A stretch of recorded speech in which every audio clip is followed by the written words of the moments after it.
സാധിക്കുവാൻ എനിക്ക് കഴിവില്ല. എന്നാൽ മോഹമുണ്ട് താനും. ആ മോഹത്തെ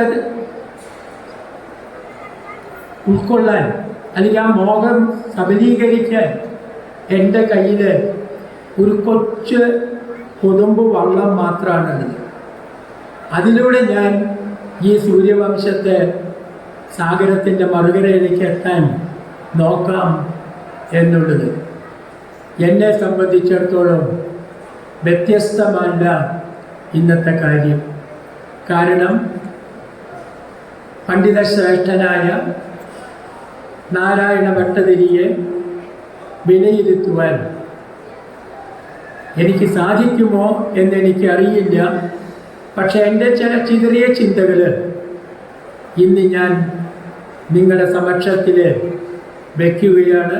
കവി, ദാർശനികൻ എന്നീ നിലയിലുള്ള അവരുടെ സംഭാവനകൾ അദ്വിതീയങ്ങളാണ്.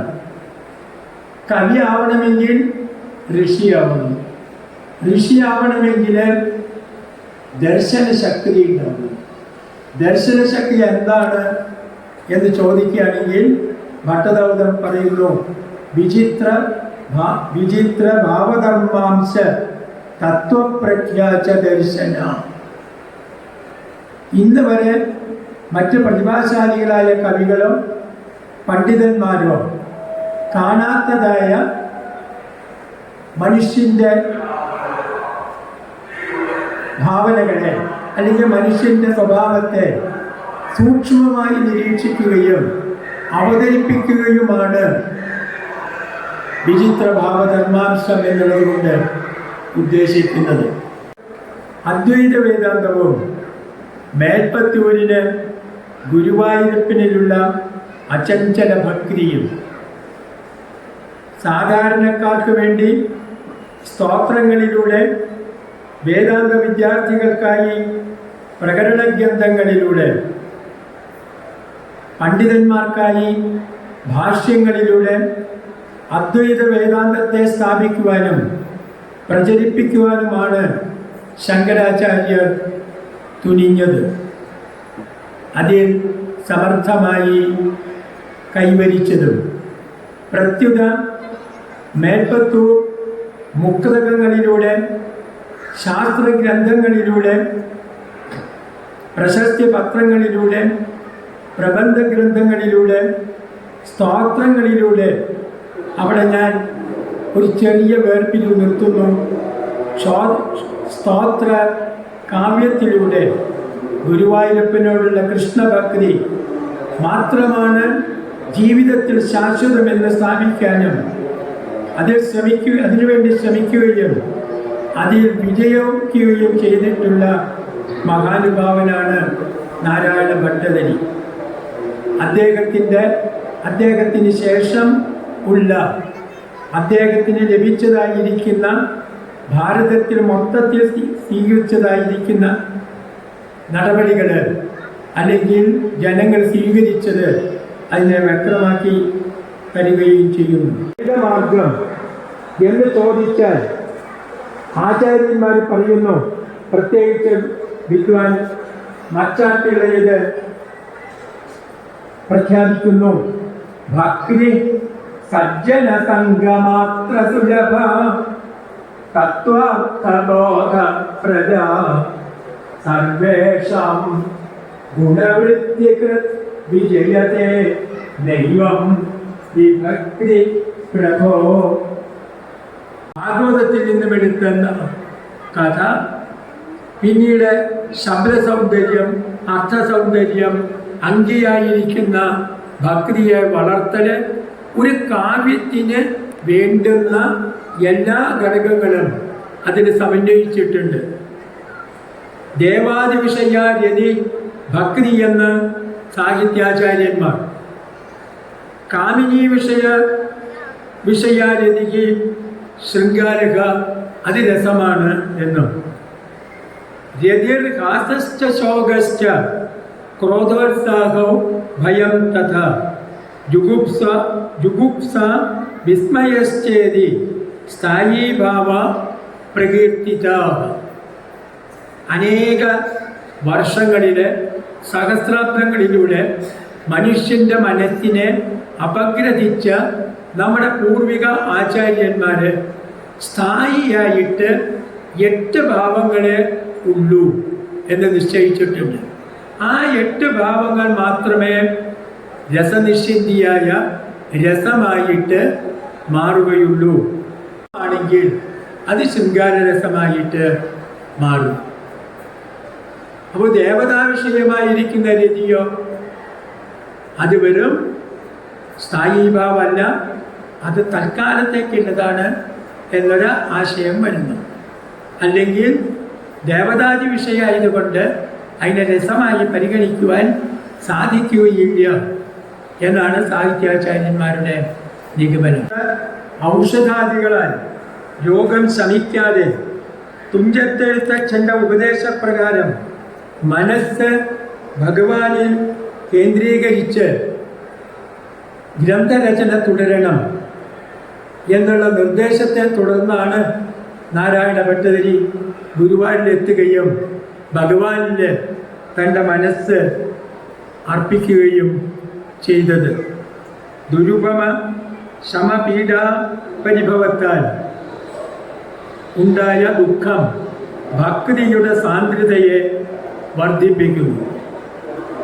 ആദ്യ ശ്ലോകം മുതൽ സാന്ദ്രാനന്ദാവബോധാത്മകം അനുപമിതം കാലദേശാവധിഭ്യം നിർമുക്തം നിത്യമുക്തം നിഗമശതസഹസ്രേണ നിർഭസ്യമാനം എന്ന് തുടങ്ങുന്ന ആദ്യ പദ്യം മുതൽ അജ്ഞാത്വാ തേ മഹത്വം യദിക നിഗദിതം വിശ്വനാഥ ക്ഷമേധ സ്തോത്രം ചെയ്തൽ സഹസ്രോത്തരമധികതരം ത്വൽപ്രസാദായ ഭൂയാത് ദ്വേധാ നാരായണീയം ശ്രുതിഷു ജനുഷാ സ്തുത്യതാ വർണ്ണനേന സ്ഫീതം ലീലാവതാരൈ ഇദമിക കുരുതാം ആയുരാരോഗ്യ സൗഖ്യം എന്ന 100 ദശകങ്ങളിലൂടെ പ്രകാശിപ്പിക്കുന്ന ഭക്തി വഴിഞ്ഞൊഴുകുന്നതായി നമുക്ക് അനുഭവപ്പെടുന്നുണ്ട്. ആ രതിഭാവം, ഭഗവാനിലുള്ളതായിരിക്കുന്ന ആരാധനാ മനോഭാവം വിഭാവാനുഭാവ വ്യഭിചാരി സംയുക്ത രസമായി സഹൃദയ ഹൃദയങ്ങളിൽ ഇന്നും അനുഭവപ്പെട്ടുകൊണ്ടിരിക്കുന്നു. അതായത് പൂർണ്ണ സമർപ്പണ മനോഭാവം ഈശ്വര സാക്ഷാത്കാരത്തെ ഉണ്ടാക്കുന്നു.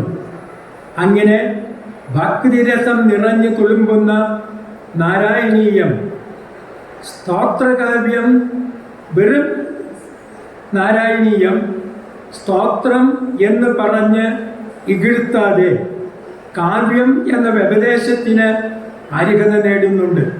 പ്രാചീന ആചാര്യന്മാർ തന്നെ ശൃംഗാരാദി 8 രസങ്ങളെ അംഗീകരിച്ചതിന് പുറമെ കാലമേറെ ചെന്നപ്പോൾ ശാന്തത്തെയും രസമായി അംഗീകരിച്ചു.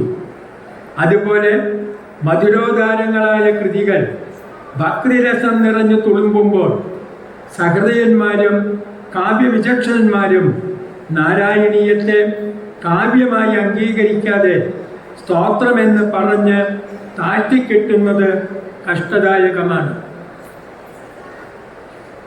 കടാക്ഷമായിട്ട് സൂചിപ്പിക്കുന്നത് ശ്രദ്ധിച്ചു വായിച്ചാൽ നമുക്ക് മനസ്സിലാവും.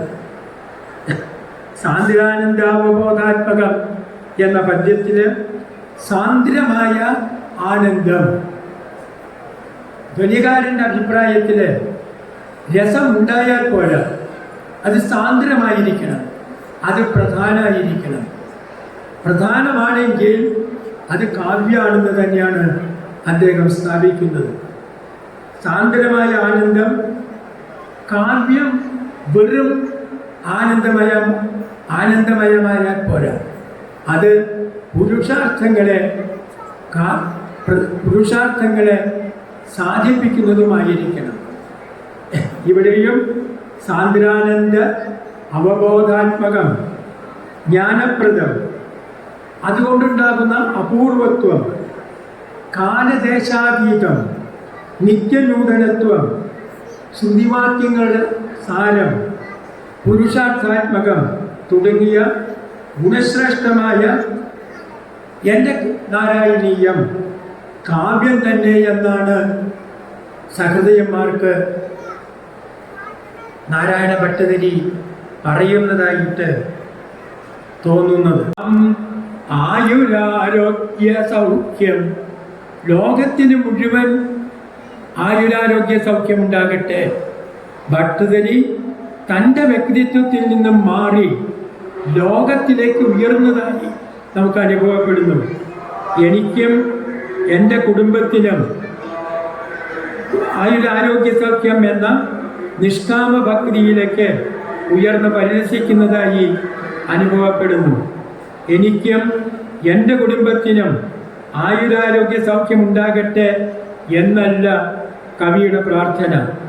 ഈ ലോകത്തിന് മുഴുവൻ ആയുരാരോഗ്യ സൗഖ്യം നൽകിയാലും എന്ന പ്രാർത്ഥനയിലേക്ക് ഉയരുന്നു. അത് വൈദിക പ്രാർത്ഥനയുടെ പ്രതിഫലനമാണ്. ലോകാ സമസ്ത സുഖിനോ ഭവന്തു ന കശ്ചിത് ദുഃഖഭാഗ് ഭവേത് വസുദൈവ കുടുംബകം എന്നീ വേദവാക്യങ്ങളുടെ സംസ്കൃതി അവിടെ പ്രതിധ്വനിക്കുന്നു. സകാമഭക്തി നിഷ്കാമഭക്തിയായി, രസമായി, ഹൃദയരഞ്ജകമായി തീരുന്ന നാരണീയം ഉത്തമ കാവ്യ പദവിയെ അലങ്കരിക്കുന്നു.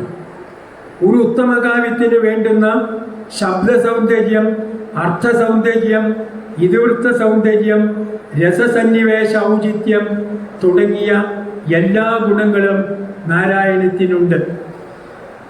അതിനാൽ ധ്വനികാരൻ്റെ വാക്യം നമുക്കൊന്ന് നോക്കാം.